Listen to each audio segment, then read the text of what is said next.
E nós recebemos hoje aqui no estúdio o relator do projeto de lei do orçamento, o vereador Ricardo Nunes, do PMDB. Tudo bom, vereador? Tudo bem. Obrigado pela presença, primeiramente. Obrigado. Agradeço a oportunidade de poder estar aqui falando com os telespectadores. Vamos lá, então. Nós temos aí, então, uma estimativa de arrecadação orçada aí em torno de 56 bilhões, 56,3 bilhões de reais. Uma previsão possível, realista, diante das possibilidades que a gente tem na cidade, vereador? Sim, esse orçamento ele traz hoje números mais factíveis, né? Por exemplo, da fonte 02, são os recursos advindos do governo federal, nós tínhamos em 2017, para esse ano, uma previsão de 4,6 bilhões, entrou 1 bilhão e pouco, e nós estamos prevendo agora 3,9 bilhões. Ou seja, a gente tem uma diferença de 1,4 bilhões de redução nessa peça orçamentária para 18, só para nós entendermos de que realmente não existe mais aquela coisa de achar que vinha aquele recurso todo do governo federal e esse recurso acabava nunca chegando, né? Então, ele está muito mais próximo da realidade, tanto as estimativas de receita. Lembrando que o orçamento ele estima a receita e prevê as despesas. Estimativa de receita do IPTU, do ISS, da nossa cota parte de ICMS, eles foram muito bem calculados e calibrados, e eu acho que a gente deve conseguir fazer com que ao final do ano que vem esse orçamento reflita basicamente o que está proposto agora. É até bom para as pessoas que estão assistindo entender melhor um pouquinho de onde vem, né, esses recursos, essas fontes desses 56 bilhões, então, impostos, quais são os principais que a gente pode citar? Nós temos desses 56 bi, em torno de 29, quase 30 bilhões, são de tributos, ISS, IPTU. Para a gente ter uma ideia, a gente deve ter uma arrecadação de aproximadamente 9 bilhões de IPTU, 11 bilhões de ISS. Aí você tem as transferências do governo federal, as transferências do governo estadual, né? Você tem outras fontes, como por exemplo está previsto aproximadamente 1 bilhão e 50 milhões, que são recursos da desestatização do projeto do governo João Dória.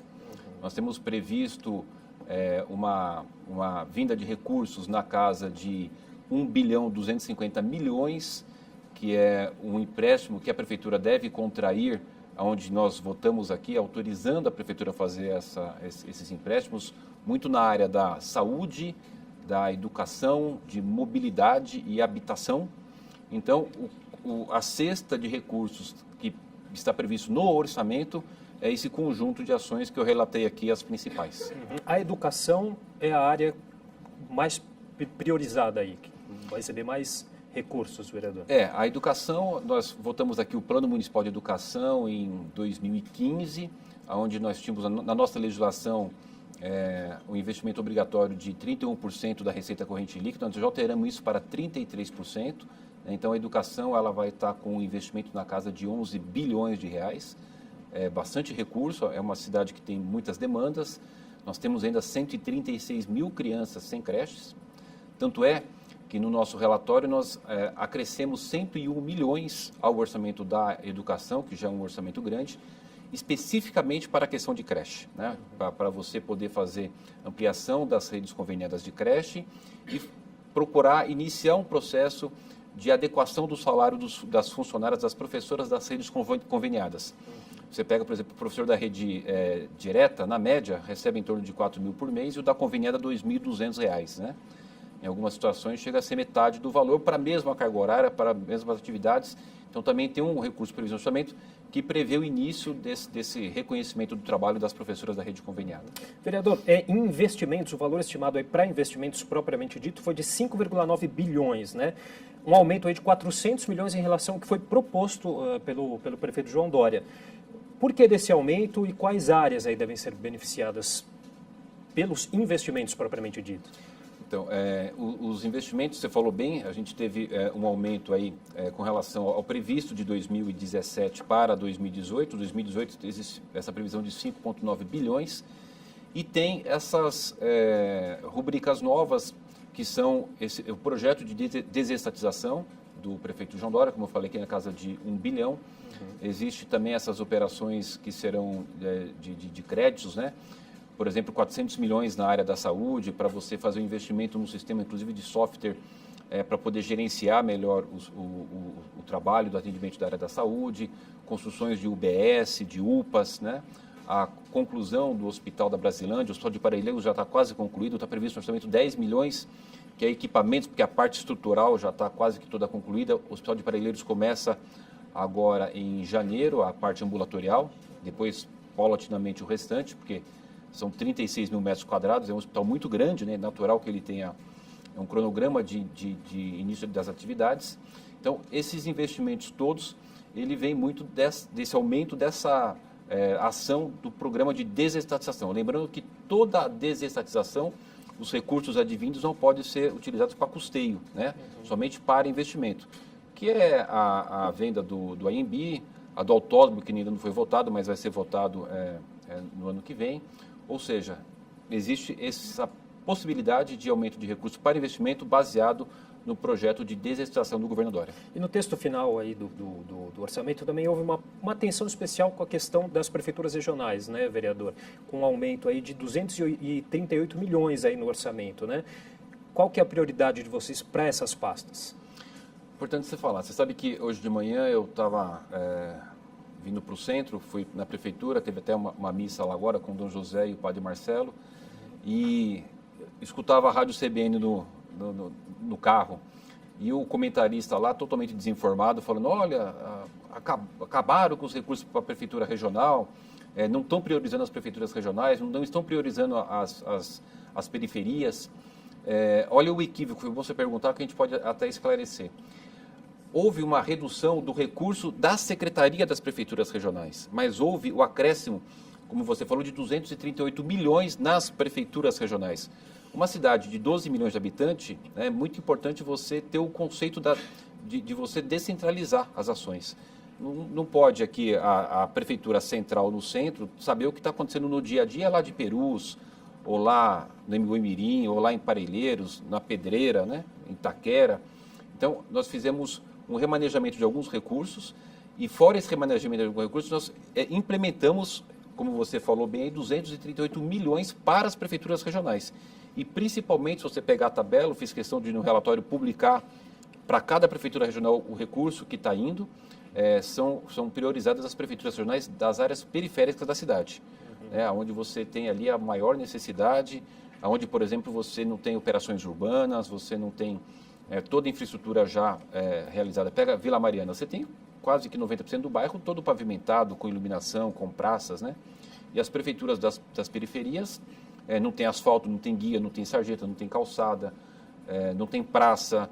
Então é importante a gente ter feito esse trabalho junto com os vereadores, e o resultado das audiências públicas, e foi feito um grande incremento, aí o maior incremento do orçamento foi para as prefeituras regionais. Uhum. Agora, esses mais de 200 milhões aí, vereador, eles foram retirados da proposta de subsídios à tarifa de ônibus, é isso mesmo? Exatamente. Quando você faz o orçamento, nós aumentamos o que o governo estimava de receita, nós aumentamos em 80 milhões a estimativa de receita do governo para o ISS e de 10 milhões para o ICMS. O governo manda o projeto para casa com o que estima de receita e as despesas, e a Câmara faz o seu trabalho, e nós elevamos a estimativa de receita, até por conta de que quando foi feito o projeto pelo Executivo, você tinha um cenário econômico lá em julho, agosto. Hoje o cenário econômico é outro, claro e nítido, conforme os institutos oficiais demonstram, que para o ano 2018 você vai ter uma recuperação da economia. E, por conta disso, aumentará a arrecadação de ISS e do ICMS. Lembrando que o ICMS é um imposto estadual, mas tem a cota à parte que vem para a prefeitura, como o IPVA, por exemplo. O IPVA você paga para o Estado, mas se a sua placa for da cidade, 50% do valor do seu IPVA vai para o município ao qual pertence a sua placa do seu veículo. Então, diante desse contexto, a gente aumentou e fez alguns remanejamentos. O que acontece com a questão do subsídio? Em 2012, para dar um exemplo para as pessoas entenderem, o subsídio que a prefeitura pagava para o transporte era de 960 milhões. Em 2012, 960 milhões. Em 2017, está na casa dos 3 bilhões. Olha o aumento que houve do subsídio. Isso aconteceu por quê? Houveram algumas concessões, como o bilhete para o estudante, o idoso que tinha a passagem gratuita, era os que tinham acima de 65 anos, mudou para os acima de 60 anos, então gerou uma despesa maior. Mas, mesmo com todos esses benefícios dados, não se justifica numa análise, não dá para agora detalhar tudo aqui, mas não justifica numa análise o aumento tão agressivo que houve na questão do subsídio. E o que a Câmara Municipal nós esperamos de correção desse item? Nós tiramos recurso subsídio, que agora está em 2,1 bilhões de recursos para o subsídio de transporte. Acho que era bom fazer um parênteses. O subsídio o que é? A empresa cobra a tarifa, mas todo aquele custo não consegue ser contemplado pelo valor da tarifa, a prefeitura ela paga, né, do teu imposto esse complemento. Nós tiramos por quê? Porque a gente entende que tem que haver a licitação. Já são anos e anos e anos de ingerência do governo, inclusive do Tribunal de Contas, de não fazer a licitação do transporte. Isso faz com que as planilhas sejam realizadas de uma forma onde não há disputa, né? Então, havendo a disputa, e nós estamos insistindo, e aproveito aqui para reenfatizar o que eu falei no plenário, o governo tem que se dedicar, o Tribunal de Contas tem que cooperar para que essa licitação aconteça, que o edital vai ser publicado nos próximos dias, para que, havendo a licitação no mercado, a própria disputa de mercado vai fazer com que a competição reduza esse custo, que é um custo astronômico e a cidade já não está comportando mais. Tá certo, vereador Ricardo Nunes, relator do projeto de lei do orçamento, queria agradecer demais a participação aqui no nosso jornal. Obrigado, eu agradeço a oportunidade, um grande abraço para vocês e Feliz Natal.